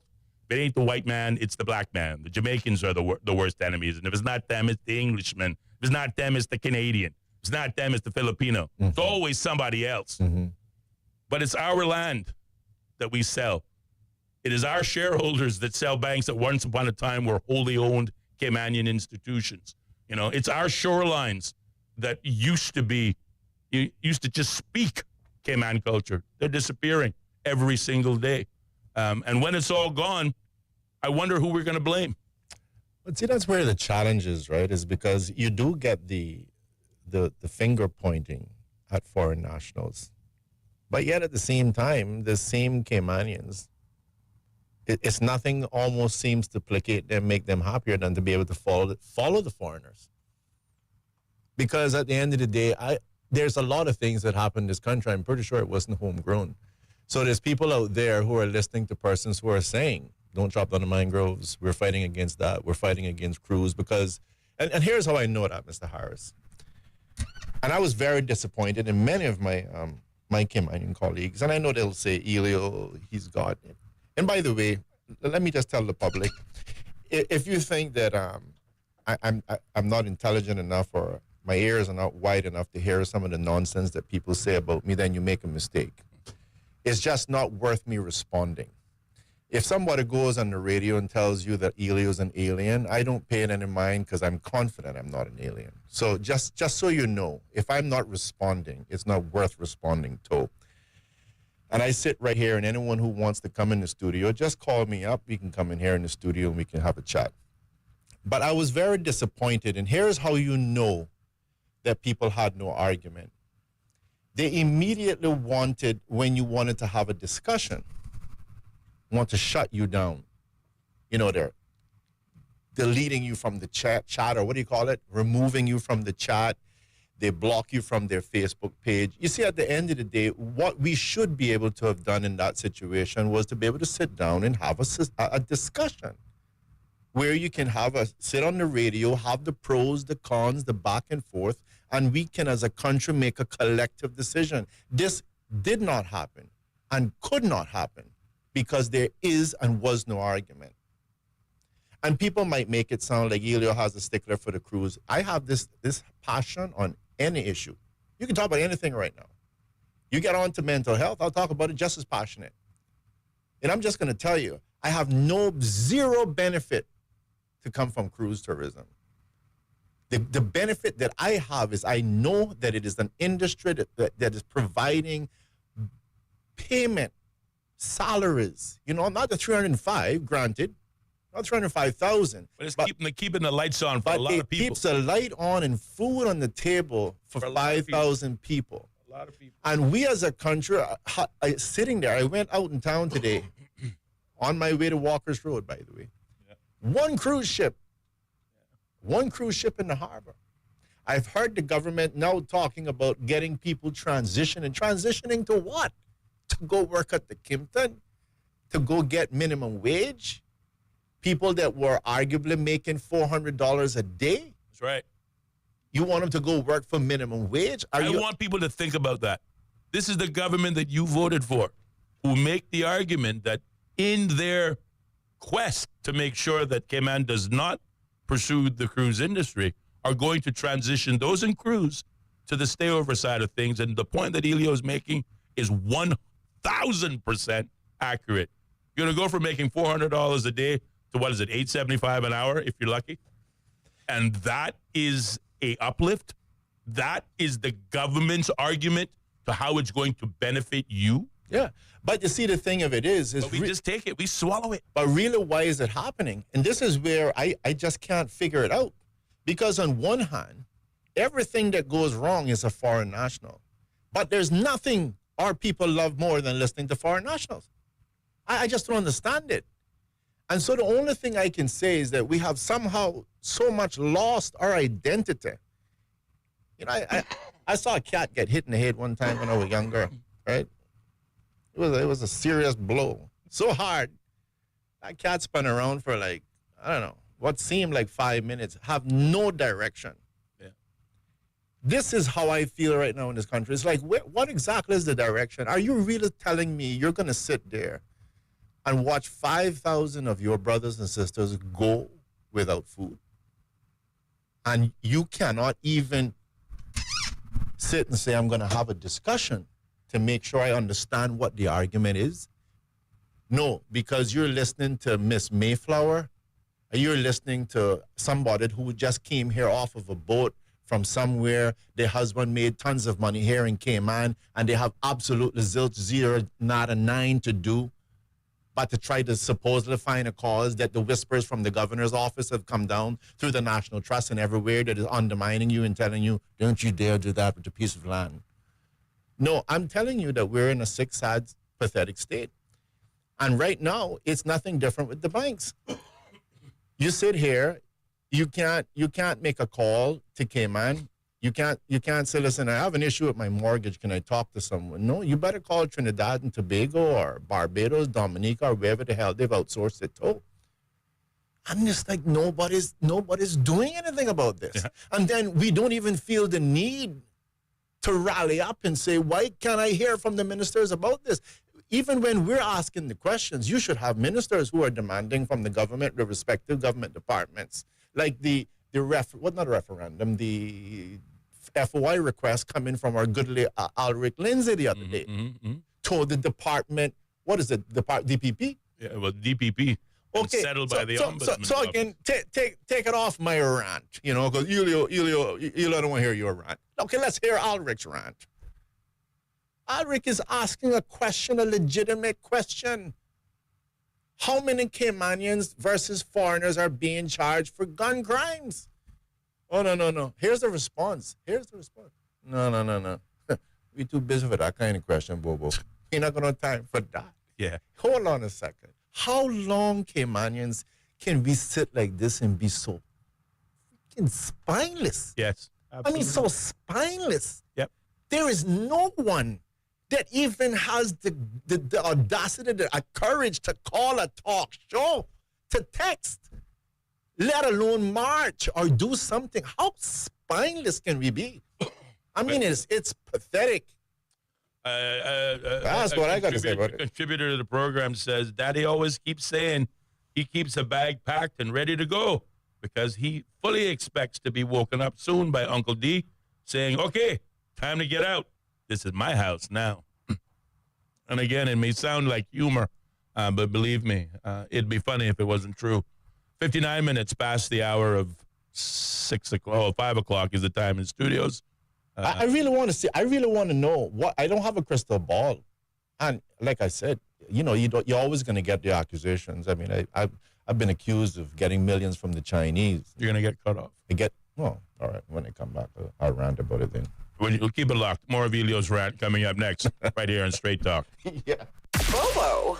Welcome to our newsroom here in central London. We place ourselves here at a little desk right in the thick of things. OS from the BBC. We can catch the very latest news from our colleagues, not just in this enormous room, but also from our colleagues around the world. I'm in the room where they're treating children. This is a combat zone. The situation after the typhoon is very complicated. It was a very tense situation. OS from the BBC. The home of the BBC World Service. This is Bobo FM. BBC News. BBC News. World news from the BBC. Violent clashes. Thick black smoke. A tremendous legal victory. Crucial elections. Destructive wind. A search and recovery operation. A race against time. An imminent threat. Flying a drone over a rival team's training session. Whatever is happening, wherever it's happening, catch up with the latest news bulletins from the BBC. The home of the BBC World Service. This is Bobo FM. The BBC's From Our Own Correspondent. In today's Russia, no one is allowed anywhere near the political stage if they pose a serious challenge to Vladimir Putin. Stories and reflections from our reporters around the world. There is a major sense of insecurity here. More people are coming in from Sudan every day. From Our Own Correspondent from the BBC. The home of the BBC World Service. This is Bobo FM. This is Bobo 103.1, powered by Health Services Authority. At Health Services Authority, they are committed to caring for you. They are Cayman's largest and longest-standing healthcare provider, offering the most comprehensive range of inpatient, outpatient, and public health services at 9 different locations across all 3 islands. Across Cayman on 103.1 FM, online, and on your smart speaker. The home of the BBC World Service. This is Bobo 103.1. BBC World News, I'm Tom Dewsbury. Hello.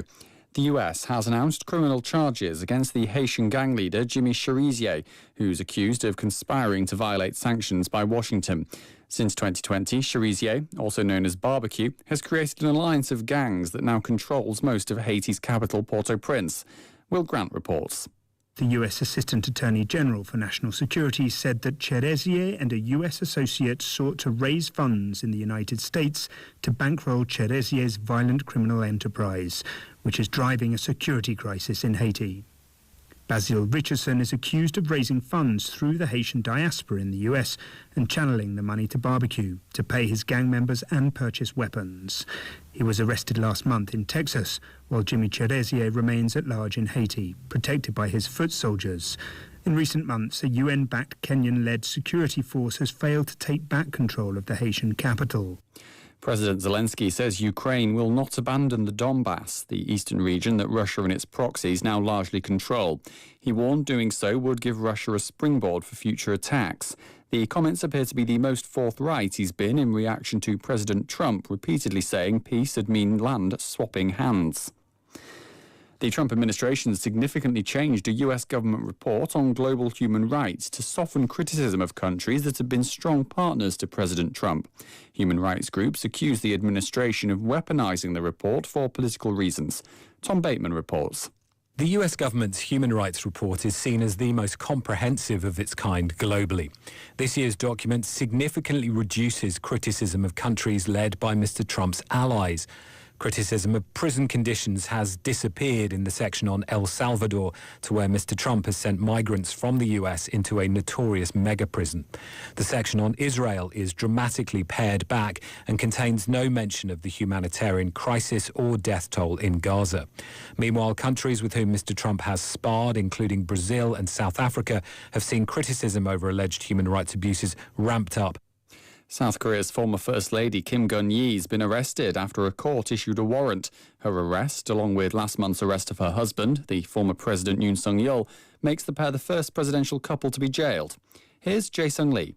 Kim Gun-yee is the first wife of a South Korean president to be arrested. She's been accused of stock manipulation, election interference, and bribery, and she's said to have accepted luxury gifts from a shaman from the very influential Unification Church in exchange for business favors. Kim Gun-yee is the wife of the former President Yoon Suk-yeol, who was impeached over that botched attempt to impose martial law last December. Now he's already in jail. He's charged for insurrection.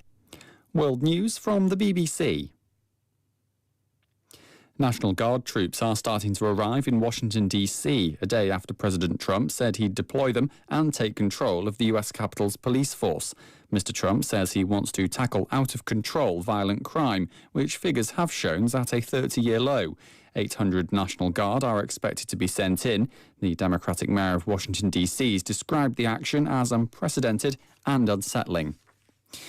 Israel's Prime Minister Benjamin Netanyahu says Palestinians will be allowed to leave Gaza before the army expands its operations. Speaking to Israeli media, he denied they were being pushed out. Previous calls to resettle Palestinians outside the devastated territory have been condemned internationally as ethnic cleansing. An American woman who was hired to shoot dead a man in central England 6 years ago has been convicted of conspiracy to murder. Amy Betro approached the man outside his house, but her gun jammed at point-blank range. The court heard Betro was part of a revenge plot orchestrated by a father and son to attack a family they'd been feuding with. Several hundred people have gone swimming in the River Spree in Berlin to protest against a 100-year law banning the practice. Activists want a stretch of the river to be open to bathing. Bethany Bell has the details. On a sunny afternoon, swimmers in colourful bathing suits took a dip in the River Spree in central Berlin. Swimming in the river was banned in 1925 when the city authorities decided that pollution had made the water too dirty. But now activists want a stretch of the river to be made open to the public. Many point to the example of Paris, where the River Seine's waters were cleaned for the Olympics last year. Now it's been reopened for swimmers. Berliners are hoping the same can happen in their city. BBC World News. The views and opinions expressed on Straight Talk with Austin and Ellio do not necessarily reflect or represent the views of Stingray Media, its staff, or contributors. Callers to the program accept full responsibility for the views expressed. The show host and affiliates are not liable for any statements made or any harm claimed. All callers to the program indemnify Straight Talk from all claims. Offensive, defamatory, or unlawful content will not be tolerated. Be a part of the conversation by calling 745-2626. Now, here's Straight Talk with Austin and Ellio on Bobo 103.1. And welcome back, K-Man, to more Straight Talk here on Bobo 103.1 FM and simulcasting live over YouTube and Facebook under the key search words Straight Talk Radio Show. You can also find us streaming live on the ACT Cruise Tourism page there on Facebook. And always, if you miss any of our shows, you can also check out our own website, www.straighttalk.ky, where you can find a full archive of previous shows and you can go back and listen to and watch till your heart's content on all of our discussions that we've been hosting since about February. Are they all up there, buddy? All of them. All of them. So there you go. So for those of you who are looking for those, older issues from the bygone era of February and maybe March, well, they're all located. Or just sitting in front of your TV, Yes. Just saying, I just want something to watch, something good, something healthy. Something tangible, something that I can sink my teeth into. Yeah. Something I might learn. Not just clickbait. Exactly. Well, it's all available there to you. www. Substance. straighttalk.ky. The phone lines are open, 745-2626, the number in studios. If you want to join in, you want to ask a question, make a statement, or just take us down another rabbit hole, we'd love to hear from you. Maybe pick up on some of the points my colleague and I were arguably, ranting about prior to the break.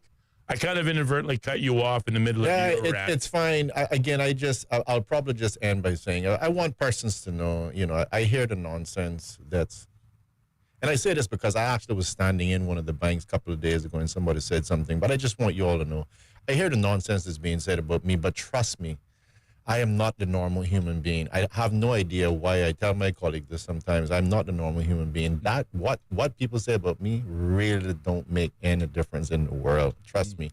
Yeah. Maybe I grew up getting so much beatings and people trying to fight you here and there and whatever. I don't really make it bother me. Now you got a bulletproof hide. Yeah, it doesn't bother me. But let me just say, but I'd prefer if you call me to my face. That'd be even better. We could actually talk about it. But the thing of it is, I need to start a group because I know it can't be I'm the only Caymanian sitting here feeling this way and having some strength to do something about it. We need to put a group and try to get these persons with a vertebrae, with backbone together. Because I just don't like the way Cayman's going. And like I said, honestly, I think it's in a really sad state of affairs in Cayman right now, what I'm actually seeing. Yeah. And I don't want to sit here and be talking about knocking the foreigners, and I don't want to be sitting here talking about how we're going to be listening to the foreigners. We need to be able to sit down, have intellectual discussion, and move ourselves forward and hold ourselves accountable. Because if there's foreigners here that need to get their backside kicked off the island, then let's work and get that done. And if there's some here that needs to be brought here and be given some good treatment, then let's get that done too. But tired of the blame game, and I'm tired of people just sitting and listening to other people, We are Caymanians. We're bright, we're intelligent, and we're strong enough. We just have to find, I don't know what it is. I'm going to pray about it. But we have to find that strength that's inside of us to stand up and do what is right for ourselves and for our brothers. And stop giving a crap what other people have to think. I really want us to do that. That's what I want. That's what I want to see. Yeah. So I'll probably close with that on that particular comment there. I yield. You yield. Well, I only discovered Black Box just last week. Mm-hmm. And particularly the website is blackboxinsight.org. And it has been attributed to Mr. Ulrich Lindsay, who ran as a candidate in the last election, or ran as a candidate in the last several elections. Two elections, I think. Most recently, just back in April there in Georgetown South. But there was another article posted there today that struck me as a conversation we were having at the end of last week. And it carried the headline. And again, I'm just an observation. There are headlines, and then there are headlines, and then there are headlines on blackboxinsight.org. This is the headline: Tourist fined $750 after 9mm ammunition found in backpack while departing the Owen Roberts International Airport.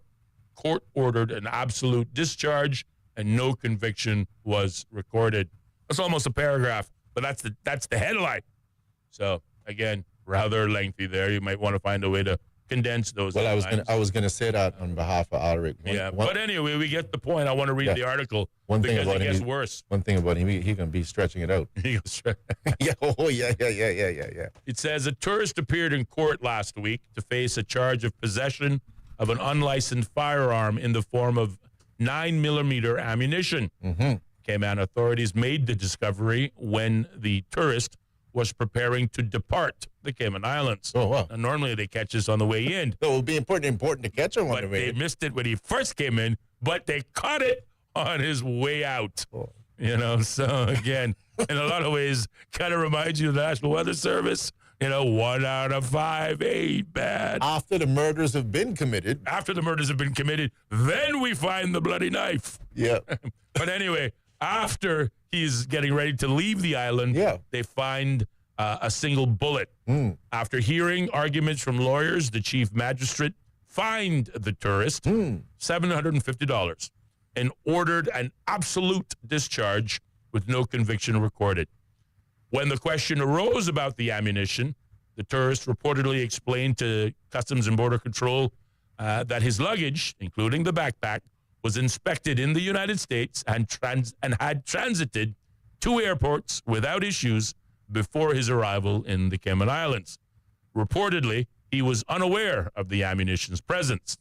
He asserted that he unknowingly possessed or transported it, clarifying the backpack was for diving purposes and that as a registered nurse in the United States, he had no intention of bringing ammunition to the island.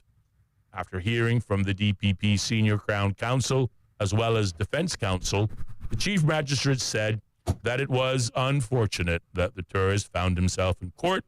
However, she accepted that the presence of ammunition in his bag was absolutely inadvertent. He had no intention of bringing the bullet to the Cayman Islands. The Chief Magistrate added, I rank this as low in culpability and harm, and proceeded to charge him $750 and couldn't get in the case out of her courtroom any quicker and moving on to the next one. How much rounds did he have? Apparently it was just one 9mm bullet. One 9mm bullet, and he got charged $750 and sent on his way. And she said it's low culpability because the gentleman is on his way out. Well, we saw one gentleman that came in with a 9mm gun, and what was it? 240 rounds. 240 rounds. And he was charged $8,000. Well, let's see if I can do the math on that one. And he was told, had you just told us they was there, you would not have any problem. 8,000 divided by 240 gives me $33 a bullet. And by the way, funny he got that, and most likely that's a melanin-impoverished individual, of course. Of course. But he got $750 charge, yet the young lady from Honduras, the brown skin, the brown skin person, brought a souvenir bullet. Was charged $800. What's a souvenir bullet? I hope it wasn't one that they had tied on a necklace. Hey, I keep this around just in case. But but even there was this Caymanian guy, not calling any names. He used to have a necklace with a bullet. You never saw that? No, I missed that guy. I missed that one. I must say. All right, you gotta pay attention. I need to get out more clearly about. People tell me that all the time. Yeah, you need to get out, Austin. Get out. Yeah. I'm such an introvert. All I'm gonna say. By the way, speaking about Cruz, let me do a public announcement on behalf of the Deputy Premier. Let me do the desk. What is it? It was an announcement that he was having I gotta see if I can find it before 6:30 comes around. All right. But at the end of the day, it's a case that Mr. Gary Rudd is having a public meeting. Really? Yeah. Oh, wow. For Georgetown South. So I definitely think people need to. Well, that is news. My goodness. Yeah, we need to get out there. I want to encourage, especially those persons from Cruz, go out there and see what he has to say. Sure, absolutely. Look out for yourself. Sure. Well, just hearing what the government has on its mind is a reason to get excited. So, yeah, all jokes aside, definitely going to go check that out. Let me see if I can find it. When you want to find something you can't find. It's just never there when you need it. I know. I know it happens to me all the time, pal of mine. Needle in the haystack would be an appropriate term. Happens all the time. Yeah. Remember that other one that I came up with the other day that you didn't like? It's in the Oxford Dictionary. That's all I can tell you. Nigger in the woodpile. There it is again. There it is. But that's all right. We're on the tail end and the sun's setting, so I suppose we can get away with that. We're at nighttime radio now. Yeah. All the kiddies should be either on their way to bed or if you're offended, well immersed in their video games to not be listening to the radio at all. If you're offended, give us a call.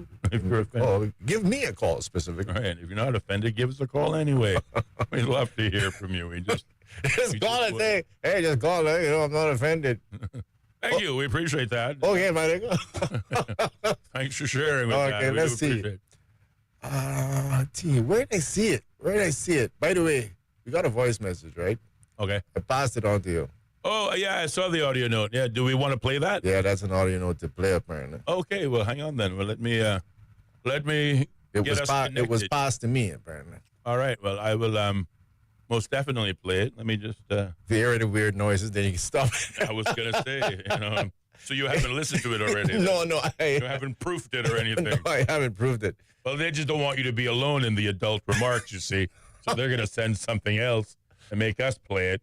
Off-reg, if this is offensive, we didn't create it, but we know who sent it to us, so we'll tell you who it is if it is offensive. Yeah, you definitely do. I'm not to say we're a snitch or anything, but I'm just saying, if it's you or us, it's going to be you, not going to be us. No, it's all good. It's all good. But I want to see if I can find this Mr. Where did I see it? I don't know. Mr. Ruddis, maybe it was on. I got too many chats in here. That's you clearly do. Yeah. Well, here it is. There it is. Okay. Just when you thought you were going to be able to say something, Austin, I cut in. Georgetown South Community Meeting. Join us for an important evening of updates and engagements. There's 4 check marks there. First check mark is the first 100 days in office. Second check mark, community outreach. Third check mark is Ruddy's Scholarship Fund. And the fourth one, Constituency Council. This happens on Thursday, 14th of August, 6 p.m. until 9 p.m. at the South Sound Community Center. So I would encourage all of the persons, all relevant individuals, remind you that he is not only the Deputy Premier, but is the Minister responsible for tourism. I only saw one cruise ship in the harbor today. There are discussions going on. He told us, I think, at the meeting at the Marriott a few weeks ago that they would be working on a national strategic plan as it relates to tourism, specifically cruise, and that we would be most likely hearing that between now and November. But I'm also understanding at the same time from articles that has been published that we're talking about taking the persons who are in cruise and transitioning them. So amongst other places, that's probably a good venue to go and chat with the minister and find out exactly what the plan is and how it's going to affect your future, specifically those who are in cruise. The voice message. All right, go into it now. Good evening, gentlemen. MP Brian here. Unfortunately, I can't call in today because I'm overseas. But I decided to send this voice note as the second quarter financials have come out. Interestingly enough, another strong quarter with surpluses more than the projected revenue than we predicted before. And I only say that not to bring up this whole finance situation again, but only to put things in context, because I know later down the line there's going to be political maneuvering to say, oh, we were the saviors of the day. Because interestingly enough, the former Premier Wayne Panton said on a different show recently that the current projections are a $60 million deficit. Yet again, we have another strong quarter with even more revenues. So if we ever were to have such a deficit, which I do not predict that we will, I'm almost certain of it, it'd be interesting to find out how all that money would be lost in such a short period of time. We are in August, so just want to keep the eyes of the public on this matter, because sometimes if we don't pay close attention to the figures, politicization of it can happen. I'll wrap up there, but also to say, gentlemen, I both feel your pain today, particularly on the lack of direction of the country moving forward, as we look at the holistic point of view, but also how we address our growth from the environmental as well as the social and economical. Anyway, enjoy the show. Continue to listen from abroad. Bye-bye. And thank you there, the Honorable Deputy Leader of the Opposition. It's nice to know that he still finds the time to tune in and share his comments, whether even though he's here on island or whether he's on vacation somewhere else. We do have a caller on the line. Let's see if we can take it at 22 minutes past the hour, 6 o'clock. Good evening, caller. You're on the air. Good evening, gentlemen. Mario here. How you all doing? We're doing all right, my friend. How are you? Long time no. Well, I would say long time, but it's been at least a week. Been at least a week, yes, exactly. Yeah, at least a week. We're so needy. I try to catch your show every evening if I can, and certainly enjoy it and a good discussion. My cousin, he gets hot. We're people that get very, but we get hot when we get going. But passionate is the word. Passionate. Action. Yeah, he's passionate. Yes, and so guys, thanks very much. I heard Ellio saying a while ago that he was very concerned about the future of the country, where the country is going, and I've been concerned about that for a long time, in particular in regard to not having a plan, not having a regard for carrying capacity and for population growth and having a balanced, sustainable future. Yep. But what I want to also add is I am concerned also about the state of affairs with our social fabric, with our youth, and especially youth at risk. And this morning on another show, I heard a good friend of mine from West Bay commenting about youth discipline and about, the fact that we had our young people were able to go to sea or to go into the Navy or the Marines or the Coast Guard or something, or it would be good. And I agree with that. I think we have the regiment and we have the scouts and we have other uniform services that we should get our young people involved in, and some of them should be mandated to be involved in this and serve and to learn discipline. Hello? Are you there? I think we may have lost you. Just hang up, so hopefully he calls back in time. We still got a bit of time. What is it, 6:24? Yes. Can you hang up? I guess he did, because he's gone, and we're still hanging on. So, cousin. Yeah, cousin. One would say. Yeah, well, normally when he calls me, he's about to flog me, so I appreciate the fact that he didn't flog me in that one. But yeah, we get a little passionate, maybe a little Spanish. Still Spanish blood in you, From time to time, it happens. Yeah. But yeah, certainly by all means, if you have a chance to call back. But yeah, Mario is always very passionate. He talks about, the need for a national development plan, and he's not wrong. And we continue to, encourage the government to hopefully pick it up. They talked about it under the last administration, but unfortunately, they didn't start talking about it until the tail end of their administration was almost over. Now we see we're going to lose practically 2025 and not hear any sort of revised interest on a national development plan. So, as you say, the world does not start to spin until 2026.